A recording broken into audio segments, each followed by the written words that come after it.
Entitled mother brings along her kid to work unannounced. Background: my company sets up a booth at a carnival and we engaged several part-timers to assist the carnival. The part-timers are required to go around the carnival ground to distribute flyers, share information, and direct visitors to our booth. The story. On the day of the carnival, after setting up, I met with the part-timers to prepare them for the day. Out of all the part-timers, only Entitled Mother was late. She mentioned she'll be 15 minutes late, but it was closer to an hour. As we couldn't wait, I briefed the others and deployed them for the day. When Entitled Mother arrived, she had her kid in tow, who was 5 to 6 years old. And due to the job nature, we can't have her logging her kid while working. The Entitled Mother, of course, knew this. And she says, "My husband couldn't handle the kid, so I had to bring her along." "I can't have you working with your kid." "It's not my problem. If you don't like it, get someone to watch over him." So, my colleague, who was watching this unfold, offered to watch over her kid. He was only required to help out during the start and end of the carnival, so was entirely free during the event. I thought, alright, since he was free. He says, "I can watch over her, get her some food, watch some shows, play some games, but you'll need to pay me." "Whatever, but I'm not paying you for your time, only for the kid." "Sure." I was flabbergasted. My colleague told me not to worry. He had a plan. Once the Entitled Mother started working, colleague brought Entitled Mother's kid systematically through every single booth throughout the entire carnival. It was the kid's dream come true, and I believe her best day ever. Whatever she wanted to eat, the colleague bought. She saw a lot of the shows and won many prizes. Since colleague had a staff pass, he didn't need to pay for the shows, only for the kid. At the end of the carnival, when we were clocking the hours worked, Entitled Mother had the nerve to insist to be paid full, even though she was late for almost 1 hour. She said that because of various reasons, mainly due to her kid, she would have been early. She was ranting and I didn't really pay any attention, as I was tired and I don't decide on the pay. But it was about how I will never understand as I don't have kids, and how she deserves it because she was a mother. My manager nearby winked at me and took over. He said he was very pleased with the day's sales and how we are very supportive of her and should give the kids the best. He told her not to worry about the hours worked, and Entitled Mother will be paid in full. After hearing this, not even a single thanks from Entitled Mother. She declared in a loud voice, "At least someone understands." She had this condescending and victorious look on her face. Thankfully, it did not last long. The sucker punch for Entitled Mother was that Entitled Mother's kids spent roughly $100, and with Entitled Mother's pay at $15 an hour for 8 hours, which is about $120, she made a whopping $20 for the whole day. Co-worker made it a point to keep track of the expenses, the receipts, tickets, stubs, etc., and took tons of photos. Of course, Entitled Mother threw a fit, but with the amount of evidence and her daughter vouching for all the fun she had, Entitled Mother had no case except to yell, "I'm not paying for this!" grabbed her daughter and stormed off. We look forward on payday when we issue her a check for $20, after subtracting the amount her daughter spent. Our next story was posted by user Ratitude23, titled, "When Karen Thinks I Can't Understand Her Language." On mobile, sorry in advance. So I took my kid, 7, female, to an animal sanctuary. They announced that they would be feeding a baby sloth at XYZ time. So my kiddo and I head over to wait.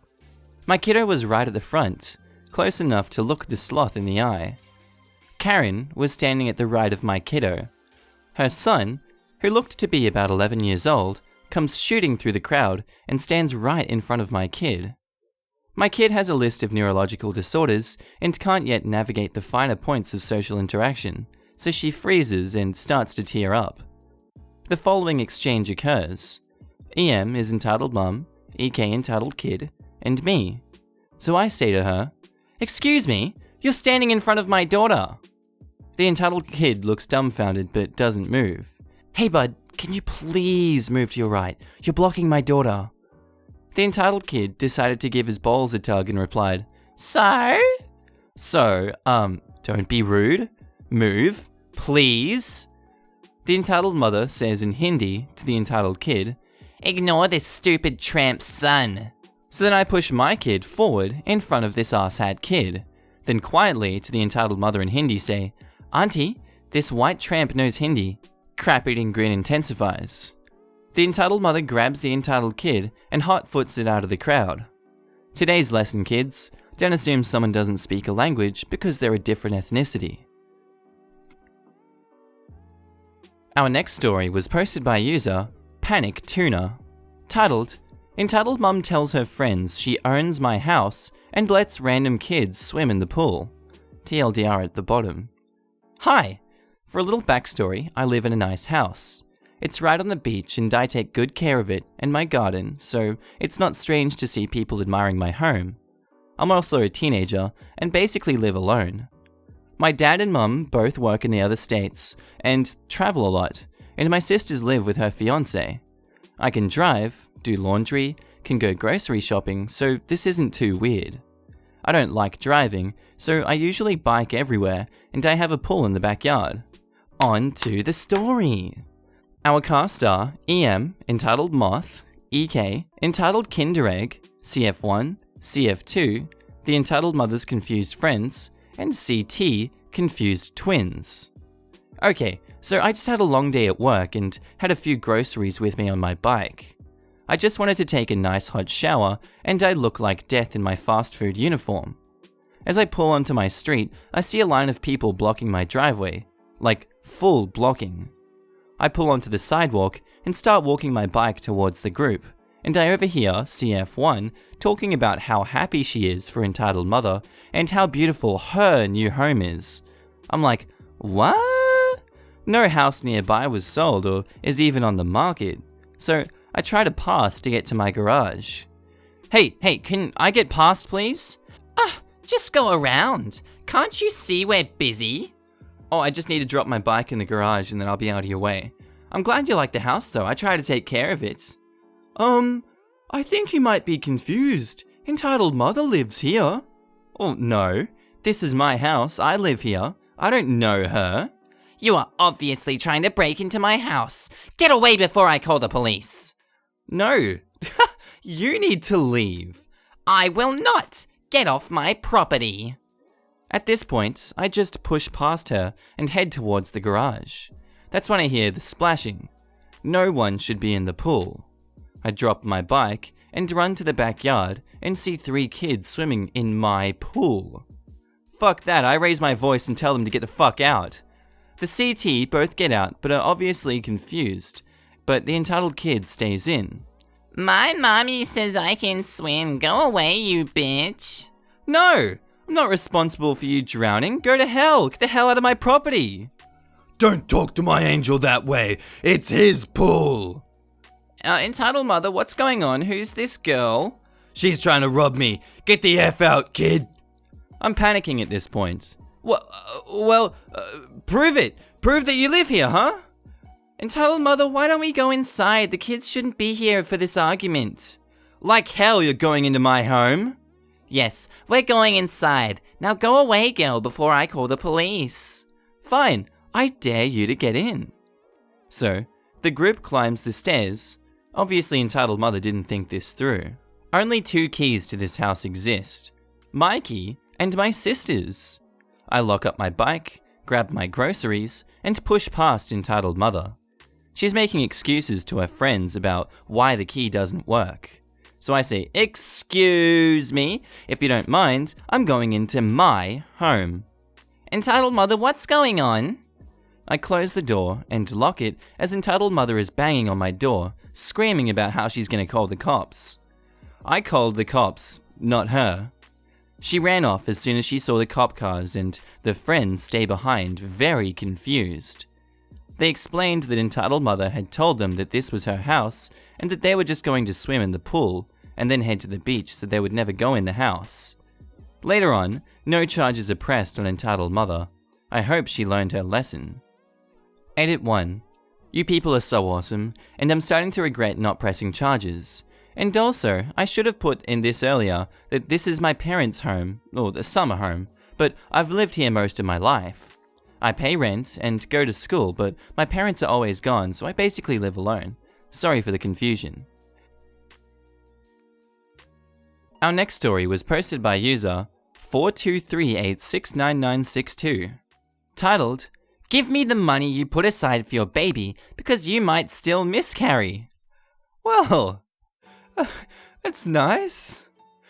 The cast are me, Chris, my husband, Lisa, Chris's mum, who's my mother-in-law, Rory, Chris's dad, which is my father-in-law, Kelly, my mum and the entitled mother of this story, Tom, my brother and the entitled dad, and Sean, my nephew. Clarification, Kelly is mine and Tom's mum, which is Sean's grandmother. Tom and his wife, who aren't relevant to this story, are Sean's parents. This is intergenerational entitlement. So, 2 years ago, I got pregnant for the first time. Chris and I told our families, and Rory was overjoyed at the idea of a grandchild, and, at Lisa's suggestion, gave me and Chris a cheque for £1,000. He said this was to pay for a nursery, and the rest should be kept safe until the baby was 18. Or shortly after this, when I was about 12 weeks, I had a miscarriage. Now, we tried to give Rory his money back, but he asked if we were ever going to try again. Well, we said someday, but not anytime soon. Rory said to put the money in a savings account and add to it, so when we do have a baby, we have the money for it. Chris and I agreed, and after that we made the account, deposited the cheque, and tried to put in about £10 per week. As it's been 2 years of regular topping up, the account has around £2,500 in it. Now, we've missed a week here and there, but we've never taken money out of it. Chris and I have both been to therapy and agreed to try again. I'm currently 4 months pregnant. We waited this time until we were out of the danger zone, a period where miscarriage rates are higher, before we invited our family to our place and told them over lunch. Now, everyone seemed really happy for us, except my brother Tom. I pulled Tom to one side and asked why the long face, and he told me that he knew about the baby fund and had been intending to ask me for it. In the conversation after that, Tom said Sean is going to university in a couple of years. He's 16 now, and Tom does not feel that maintenance grants, which are up to £7,500 a year, will be enough for Sean to live comfortably. I said that Sean could get a job, and Tom said that he doesn't want Sean working through A-levels, in case it affects his grades. Tom also said that he and his wife, who are both mid-30s, had Sean at the same time they would have gone to university, so they couldn't go. And because of this, it's important to them that Sean goes. He figured, as me and Chris are on £10 an hour, and Tom and his wife are on £9 an hour, this means that we automatically have money to burn. I replied that the baby fund was, shockingly enough, for my baby. Tom then said, "I figured since the last time, then this one isn't a done deal yet." I told him no. Tom then immediately told Kelly how I was refusing to give him the baby fund. And now both Tom and Kelly are mad at me because Sean needs the money and we're family. Funny thing is, Sean did not even know Tom was asking me for the money or that the money existed. To this day, the only people to ever contribute to the baby fund are Rory with his starter money and me and Chris with our £10 a week and bonuses. We don't even consider that money to be ours anymore. And even when Chris and I were in dire straits and really could have done with some of the money in the fund, we still did not touch it. Because as far as we're concerned, that's our baby's money. Now, it turns out Lisa told Kelly about the existence of the baby fund years ago, as Kelly makes quite a bit of money, so Lisa thought Kelly might want to contribute to the fund. Tom complained to Kelly about not having enough money, so Kelly told Tom about the baby fund and said, "What's the harm in asking?" Tom and his wife have had 16 years to save up. Me and Chris have never taken a holiday, and they go on 2 per year. And then when they realized they had no savings left, they decided to try and take the money that the entire family knows is for mine and Chris's baby, while telling me that there's still a chance that I'll miscarry since I've already miscarried just once. Also, we have a daughter who's about 10, so like if I give my current baby fund to Sean and then start rebuilding, there's no way that 8 years from now they won't ask for my new fund for the daughter. Neither kid is entitled, and they could really do with an out to get away from their crazy entitled parents. But if it weren't for them, then we wouldn't even be on speaking terms with Tom right now. Clarification, Tom has no relation to Rory whatsoever, neither does Sean. Also, Sean didn't know, and has apologized on behalf of Tom and Kelly, and just says he's tried to save up before now, but Tom has always found it and put it on the holiday fund. Our next story was posted by a user, has505061, titled, "I don't care if your sister has a broken hand and cancer, she should still play video games with my son." Now, this all happened yesterday, and I'm just trying to get over it myself. Some backstory. My younger sister was diagnosed with cancer early 2017. As of now, she's still having treatment, and we're uncertain about when her treatment will end. Yesterday, she tried to walk to the bathroom from her bed. She slipped and landed awkwardly on her hand. Luckily, when we got it checked at the hospital, it was just a buccal fracture. It's not very serious, but it requires a splint. She didn't need a cast and it was in her left hand, so I was happy with the outcome, as it could have easily been worse. Anyway, later on that day, she was feeling a little upset, and my mum went out to get all of us McDonald's. I was just spending time with my little sister and helping her out with what she needed, whilst Mum picked up the food. Enter entitled uncle and entitled kid, who's around 8 years old. They visit fairly often, and we were used to them arriving. Because of how annoying they are to little sister, I always keep my PS4, with games like FIFA and Fortnite installed, downstairs, so any kids who visit stay away from my younger sister and they don't bug anyone else. Hi! I'm surprised to see this kid, so I go, "Oh, hi entitled kid, how are you?" Okay, can I play on the Switch? The Switch is for the little sister. It always stays in her room, and she takes it to the hospital when she has to stay. That isn't going to be possible. Little sister hurt her hand and she can't be near people. Have you seen her splint? Obviously I saw the splint. Then, you know that she can't. And you also know that I have a PS4 with games that you like downstairs. I'll be down soon and I'll play with you. I should add that I have bought PS4 games I never use for the purpose of keeping visitors away from little sister. Her immune system can't handle people visiting, but entitled uncle's family fail to understand. I prefer keeping them downstairs because it's less pressure for little sister and puts me at ease knowing she's okay. No, I want to play on the little Switch with little sister. I then suggest for entitled kid to take the Switch handheld and take it downstairs. Entitled kid then throws a tantrum. Enter entitled uncle upstairs to little sister's room. What did you do to upset him? Told him that he can't play on the Switch with little sister. I then told him to go on the PS4. Then I take the Switch handheld downstairs. Are you really telling me that a splint on her left arm stops her playing games? I'm slightly shocked and go, yes, it does. Plus, she's tired from being in the hospital all day, getting her arm sorted. Let her rest. I don't care if she's tired or has a broken arm. This shouldn't stop her from playing games with entitled kid.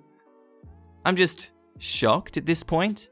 Then, my mum arrives home with the McDonald's. To shut up entitled kid, I gave him my McFlurry and told him to stay downstairs and to go on the PS4. Entitled kid then did just that. I told him to load Fortnite on the PS4 and play it. His eyes lit up, and there were no other arguments. We are still trying to recover from the scenario because little sister was left upset by what entitled kid and entitled uncle said. It's disgusting that their motivation to come to our house was to play on the Switch and to eat our food. I didn't mind giving them the McFlurry. All I cared was that little sister being happy. Especially after hurting her hand and all that other crap that she's been through in the past 2 years. Alright guys, that's the end of that story. If you enjoyed the video, don't forget to hit that subscribe button. Also, my links for Instagram, Patreon, Discord, Twitter, and podcast services are in the description below. If there's anything you guys would like to see, be sure to hit me up in the comments below, or any of the other social media platforms. And as always, Tell me what you think, tell me what you thought of the voices, and just have a good day, guys. I'll see you on the next one.